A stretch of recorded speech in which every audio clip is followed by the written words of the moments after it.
आज सुनेंगे वैशाख मास की 5 पुण्य फल देने वाली कथा। आप बद्रीनाथ की कहानी जानते हैं? वह जो जगह है जहाँ शिव और पार्वती रहते थे, यह उनका घर था। एक दिन नारायण यानी विष्णु के पास नारद गए और बोले, आप मानवता के लिए एक खराब मिसाल है। आप हर समय शेषनाग के ऊपर लेटे रहते हैं। आपकी पत्नी लक्ष्मी हमेशा आपकी सेवा में लगी रहती है और आपको लाड़ करती रहती है। इस ग्रह के अन्य प्राणियों के लिए आप अच्छी मिसाल नहीं बन पा रहे हैं। आपको सृष्टि के सभी जीवों के लिए कुछ अर्थपूर्ण कार्य करना चाहिए। इस आलोचना से बचने और साथ ही अपने उत्थान के लिए भगवान को भी ऐसा करना पड़ता है। विष्णु तप और साधना करने के लिए सही स्थान की तलाश में नीचे हिमालय तक आए।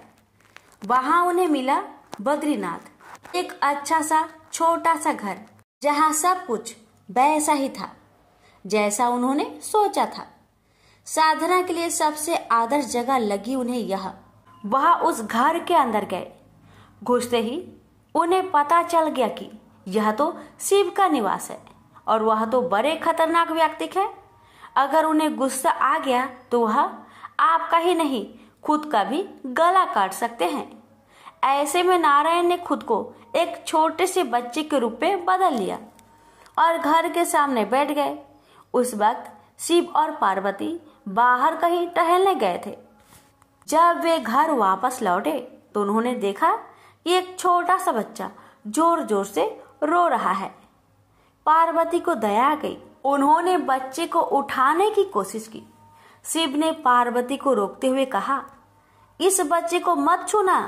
पार्वती ने कहा, कितने क्रूर है आप, कैसी नासमझी की बात कर रहे हैं।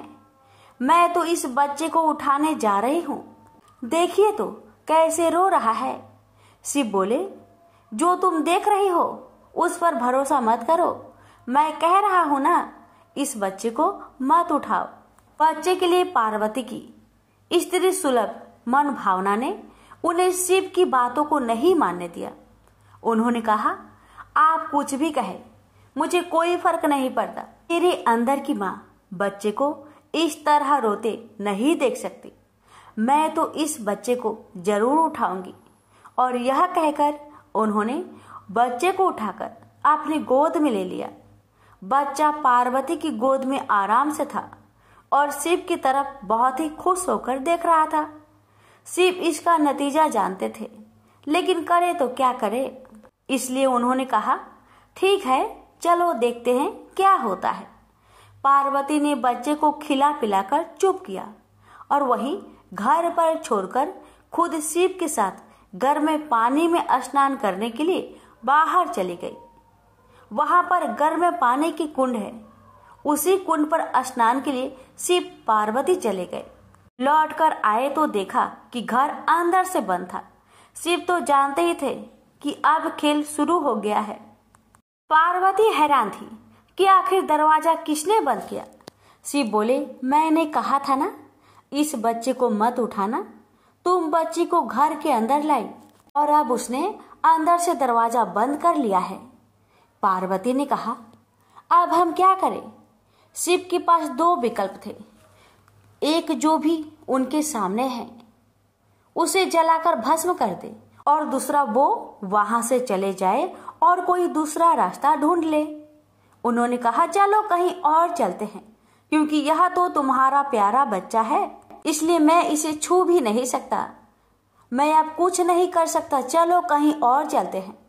इस तरह शिव और पार्वती को अवैध तरीके से वहां से निष्कासित कर दिया गया। वे दूसरी जगह तलाश करने के लिए पैदल ही निकल पड़े।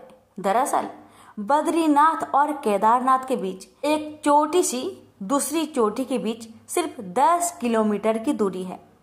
आखिर में वह केदारनाथ में बस गए और इस तरह शिव ने अपना खुद का घर खो दिया। आप पूछ सकते हैं, क्या वह इस बात को जानते थे? आप कई बातों को जानते हैं, लेकिन फिर भी आप उन बातों को अनदेखा कर उन्हें होने देते हैं। फिर से बोलिए, हर हर महादेव, माता पार्वती की जय। एक बार गजेंद्र नामक एक असुर था। गजेंद्र ने बहुत तप किया और शिव से यह वरदान पाया कि वह जब भी उन्हें पुकारेगा शिव को आना होगा। त्रिलोकों को सदा शरारती ऋषि नारद ने देखा कि गजेंद्र हर छोटी छोटी बात के लिए शिव को पुकार लेता था, तो उन्होंने गजेंद्र के साथ एक चाल चली। उन्होंने गजेंद्र से कहा, तुम शिव को बार बार क्यों पुकारते हो? वह तुम्हारी हर पुकार पर आ जाते हैं। क्यों नहीं तुम उनसे कहते कि वह तुम्हारे अंदर आ जाए और वहीं रहे, जिससे वह हमेशा तुम्हारे अंदर होंगे। गजेंद्र को यह बात अच्छी लगी और फिर उसने शिव की पूजा की। जब शिव उनके सामने प्रकट हुए तो वह बोला, आपको मेरे अंदर रहना होगा, आप कहीं मत जाइए। शिव अपने भोलेपन में एक लिंग के रूप में गजेंद्र में प्रवेश कर गए और वहां रहने लगे। फिर जैसे जैसे समय बीता, पूरा ब्रह्मांड शिव की कमी महसूस कर रहा था। कोई नहीं जानता था कि वह कहाँ है। सभी देव और गण शिव को खोजने लगे। काफी खोजने के बाद जब कोई यह पता नहीं लगा पाया कि वह कहाँ है, तो वे हल ढूंढने के लिए विष्णु के पास गए। विष्णु ने स्थिति देखी और कहा, वह गजेंद्र के अंदर है।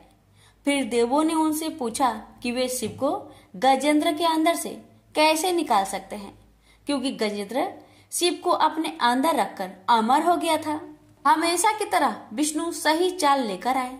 देवगण शिव भक्तों का रूप धरकर गजेंद्र के राज्य में आए और बहुत भक्ति के साथ शिव का स्तुति गान करने लगे। शिव का महान भक्त होने के कारण गजेंद्र ने इन लोगों को अपने दरबार में आकर गाने और नाचने का न्योता दिया। शिव भक्तों के भेष में देवों का यह दल आया और बहुत भावनाओं के साथ, बहुत भक्ति पूर्वक वे शिव के लिए भक्ति गीत गाने और नाचने लगे। शिव जो गजेंद्र के अंदर बैठे हुए थे, अब खुद को रोक नहीं सकते थे।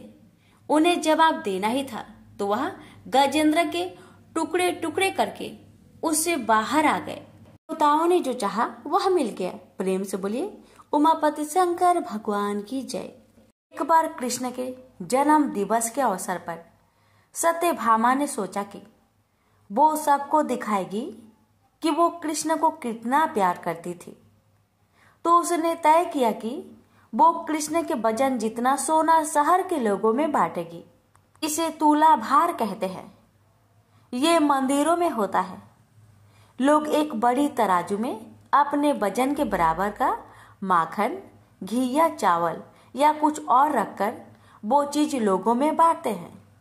चावल, नमक, दाल या सोना, ये वो कुछ भी आपसे दे सकते हैं जो देना चाहे। ये प्राचीन परंपरा हमारी संस्कृति का एक हिस्सा है। सत्यभामा ने तुलाभार की व्यवस्था की। लोग बहुत प्रभावित हुए, पर कृष्ण पर इन बातों का कोई असर नहीं हुआ। वे जानकर तराजू के एक पल्ले पर बैठ गए। सत्यभामा जानती थी कि उनका वजन लगभग कितना है और उसने उतना सोना तैयार ही रखा था। पर जब उसने सब सोना दूसरे पल्ले पर रखा तो कांटा जरा सा भी नहीं हिला। कृष्ण का पल्ला थोड़ा भी ऊपर नहीं हुआ। ऐसा ही कुछ तभी हुआ था जब कृष्ण एक शिशु थे। एक राक्षस आकर उन्हें ले जाने लगा। तब कृष्ण ने अपना वजन इतना बढ़ा लिया कि राक्षस वहीं गिर पड़ा और कृष्ण ने उसके ऊपर बैठकर उसे कुचलकर मार डाला। क्रिया योग में ऐसा तरीका है जिससे कोई योगी अपना वजन बढ़ा या घटा सकता है। ऐसा बहुत सी कहानियां हैं कि ऐसे योगी भी थे जो पहाड़ की तरह भारी हो जाते थे।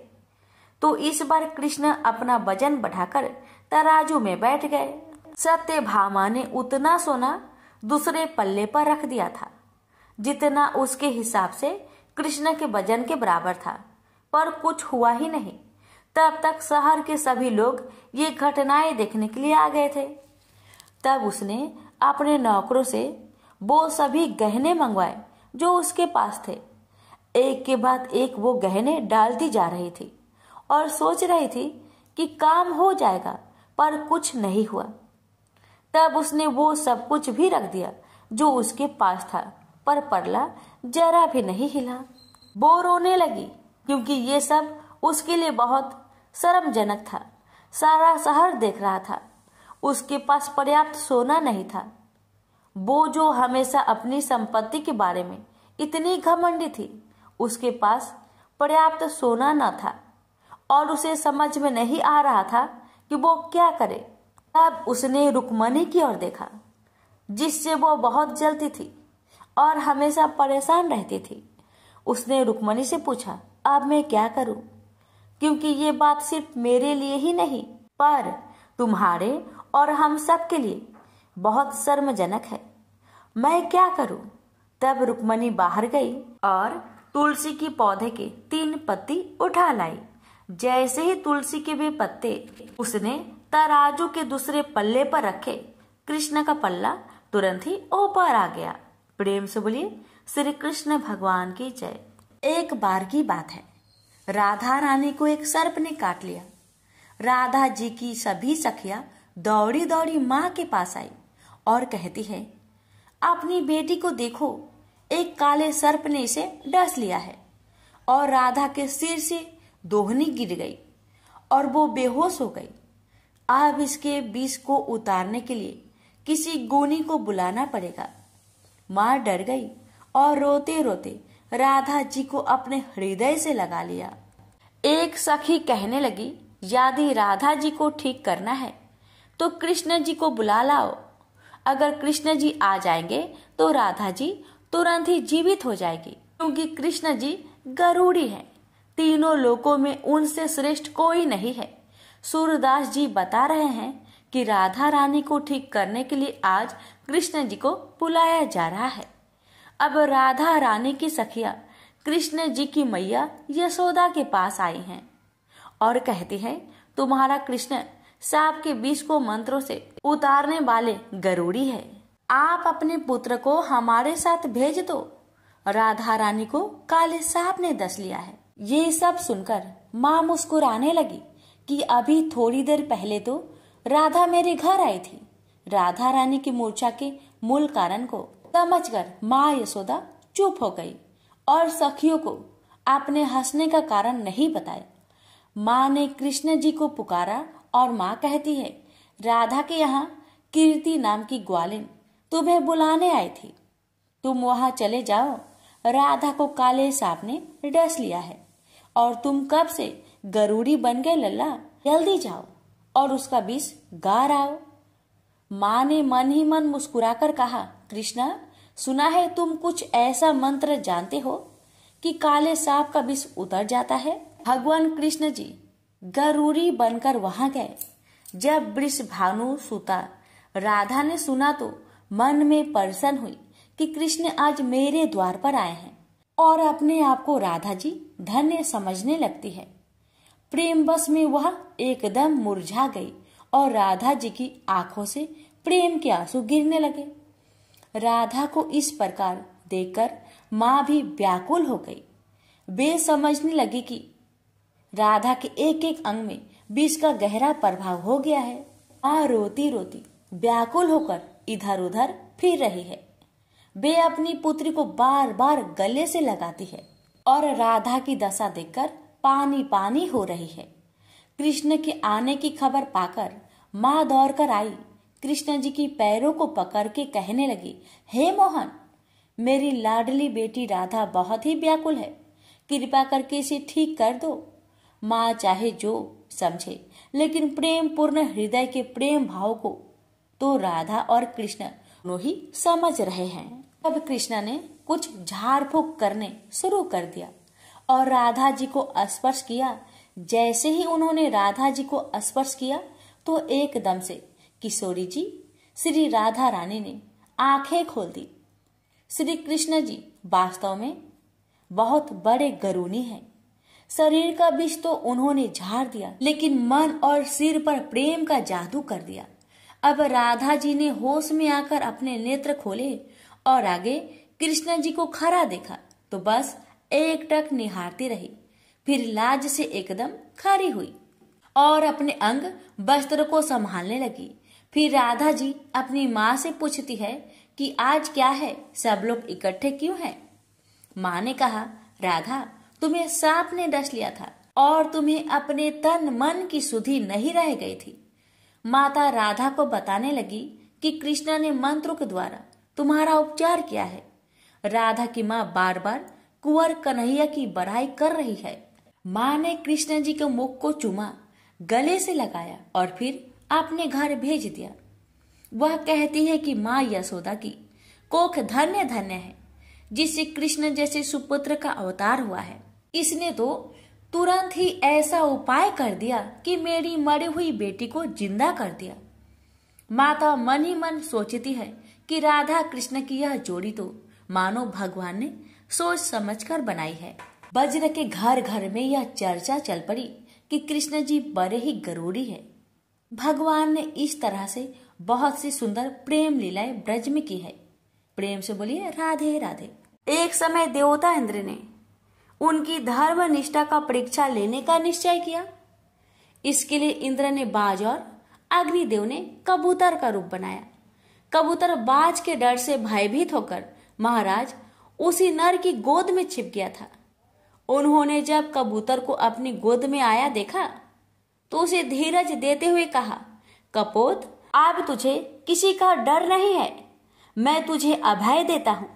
मेरे पास आ जाने पर अब कोई तुझे जकड़ने का विचार भी मन में नहीं ला सकता। मैं यह काशी का राज्य और अपना जीवन तक तेरी रक्षा के लिए न्यौछावर कर दूंगा। तुम भय को अपने मन से निकाल दो। इतने में ही बाज भी वहां पहुंच गया। उसने कहा, राजन, यह कबूतर मेरा भोजन है, इसके मांस और रक्त पर मेरा अधिकार है। यह मेरी भूख मिटाकर मेरी तृप्ति कर सकता है। मुझे भूख की ज्वाला जला रही है, अतः आप इस कबूतर को छोड़ दीजिए। मैं बड़ी दूर से इसके पीछे उड़ता हुआ आ रहा हूँ। मेरे नाखून और पैरों से यह काफी घायल हो चुका है। आप इसे बचाने की चेष्टा न कीजिए। अपने देश में रहने वाले मनुष्य की ही रक्षा के लिए आप राजा बनाए गए हैं। भूख प्यास से तड़पते हुए पंछी को रोकने का आपको कोई अधिकार नहीं है। यदि धर्म की रक्षा के लिए आप कबूतर की रक्षा करते हो तो मुझे भूखे पंछी पर भी आपको दृष्टि डालनी चाहिए। देवताओं ने सनातन काल से कबूतर को बाज का भोजन नियत कर रखा है। आज आपने मुझे भोजन से वंचित कर दिया है, इसलिए मैं जी नहीं सकूंगा। मेरे न रहने पर मेरा परिवार नष्ट हो जाएगा। इस प्रकार आप इस कबूतर को बचाकर कई प्राणियों की जान के घातक बनेंगे। जो धर्म में दूसरे धर्म का बाधक हो वह धर्म नहीं कुधर्म है। आप धर्म अधर्म के निर्णय पर दृष्टि रखकर ही स्वधर्म के आचरण का निश्चय करें। यदि आपको कबूतर पर बड़ा स्नेह है तो आप मुझे कबूतर के बराबर अपना ही मांस तराजू पर तौल कर दीजिए। राजा ने कहा, बाज, तुमने ऐसी बात कहकर मुझ पर बड़ा अनुग्रह किया है। तुमने अपनी तृप्ति के लिए मुझसे इच्छा अनुसार मांस ले सकते हो। ऐसा कहकर राजा उसी नर अपना मांस काटकर तराजू पर रखने लगे। यह समाचार सुनकर रानियां अत्यंत दुखी हुई और हाहाकार करती हुई बाहर निकल आई। सेवकों, मंत्रियों एवं रानियों के रोने से वहां कोलाहल मच गया। राजा का वह साहसपूर्ण कार्य देखकर पृथ्वी कांप उठी। चारों ओर बादलों की घटा घिराई। महाराज उसी नर इन सारी घटनाओं से निर्लिप्त होकर अपनी पिंडलियों, भुजाओं और जांघों से मांस काट काट कर तराजू भर रहे थे। राजा का मांस समाप्त हो गया, फिर भी कबूतर का पल्ला भारी ही रहा। अब राजा मांस काटने का काम बंद करके स्वयं तराजू के पल्ले पर बैठ गए। अचानक दृश्य बदल गया। इंद्र और अग्नि अपने वास्तविक स्वरूप में आ गए। देवताओं ने राजा उसी नर के ऊपर अमृत वृष्टि की।